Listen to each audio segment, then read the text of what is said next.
বিশেষকৈ যি নতুন বালিজান আৰু নিলখ অঞ্চলৰ সংযোগী এখন গুৰুত্বপূৰ্ণ দলং, এই দলংখন এই স্থানীয় ৰাইজৰ বিপুল দাবীত অসম চৰকাৰে ইয়াত নিৰ্মাণ কৰিবলৈ দিছিলে প্ৰায় 56 কোটি টকা। কিন্তু আজি কোপতি কিন্তু এই দলংখন সম্পূৰ্ণ হৈ উঠা আমি দেখিব নাপালোঁ। তাৰ পৰিৱৰ্তে কিন্তু বিভিন্ন সময়ত শিৱম নামৰ যি প্ৰতিষ্ঠানটোৱে এই দলং নিৰ্মাণ কৰি আছে, সেইসকলৰ বিৰুদ্ধে বিভিন্ন জনৰ অভিযোগ উত্থাপিত হৈ আহিছে। ইয়াৰ পূৰ্বেও কিন্তু দুটাকৈ গাদাৰ ভাঙি পৰিছিলে। সেই সময়ত অসম জাতীয়তাবাদী যুৱ পৰিষদে ইয়াৰ বিৰুদ্ধে প্ৰতিবাদ সাব্যস্ত কৰিছিলোঁ। তৎসত্ত্বেও কিন্তু ধেমাজি প্ৰশাসন হওক বা যি লোক নিৰ্মাণ বিভাগ পথ জোনাই সংমণ্ডল আছে, সেই সংমণ্ডলৰ বিষয়ববীয়াসকলে কিন্তু এই প্ৰতিষ্ঠানটোক ক্লিন চিট দিবলৈ চেষ্টা কৰা আমি দেখিবলৈ বহু সময়ত পাইছোঁ। সেইকাৰণে কৈছোঁ যে এই বিষয়াসকল এই প্ৰতিষ্ঠানৰ লগত জড়িত হৈ আছে আৰু তেওঁলোকে এটা বৃহৎ অংক কমিশ্যন জড়িত হৈছে, যাৰ কাৰণে আজি এই জনসাধাৰণে ইয়াৰ পৰা এই দলঙৰ পৰা যি সুফল লাভ কৰিব লাগে সেই সুফল লাভ কৰিব পৰা নাই। তাৰ পৰিৱৰ্তে কিন্তু এই দলংখন নিৰ্মাণ কৰি থাকোঁতে এটা দীঘলীয়া সময়ৰ প্ৰয়োজন হৈছে আৰু সেয়ে কৈছোঁ যে শীঘ্ৰে এই দলংখন নিৰ্মাণৰ কাম সম্পূৰ্ণ কৰক। তাৰ সমান্তৰালকৈ ইয়াত এটা নিৰপেক্ষ তদন্ত কৰক।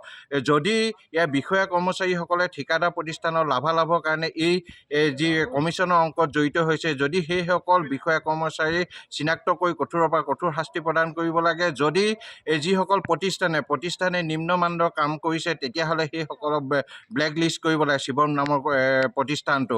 আৰু যদি তাকে শীঘ্ৰে এসপ্তাহৰ ভিতৰত যদি ধেমাজি প্ৰশাসনে ইয়াৰ ওপৰত কোনো ধৰণৰ ব্যৱস্থা গ্ৰহণ নকৰে, তেতিয়া অসম জাতীয়তাবাদী যুৱ পৰিষদ পুনৰ ৰাজপথলৈ নামিবলৈ বাধ্য হ'ব।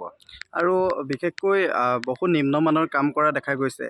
ৰডৰ ক্ষেত্ৰতো হওক, ৰাইজৰ বিশেষ দাবী যে 10 mm ৰড এনেকুৱা লগাইছে বুলি। নহয়, সেইটোৱে কথা কৈছোঁ। বিভিন্ন সময়ত এই যি শিৱম নামৰ প্ৰতিষ্ঠানটোৰ বিৰুদ্ধে অভিযোগ উত্থাপিত হৈ আছে। তাৰ পাছতো কিন্তু আমি ধেমাজি প্ৰশাসন হওক বা যি লোক নিৰ্মাণ বিভাগ পথ জোনাই সংমণ্ডল আছে, সেই তেখেতলোকক অৱগত কৰি আহিছোঁ। তাৰ পাছতো কিন্তু আজি পুনৰবাৰ যে আমি কোৱা কথাবিলাক সত্য প্ৰমাণিত হৈছে। আজি বহাগৰ 1 তাৰিখ, সেই বিহু দিনাখন এই যিটো গাদাৰ, সেই গাদাৰ দুটা পুনৰ ভাঙি পৰিছে। আপুনি তেতিয়াই চাওকচোন, আমি এতিয়া বিহু উদযাপন কৰি থকা মানুহবিলাক ইয়াৰ এই দলঙৰ তলত আহি পিনে এইবিলাক চাব লগা হৈছে, আৰক্ষী প্ৰশাসন চাব লগা হৈছে। প্ৰকৃততে তেওঁলোকে যদি উন্নত মানদণ্ডৰ কাম কৰিলেহেঁতেন আমি আজিৰ দিনটো ইয়াত আহিব লগা হ'লহেঁতেন নে?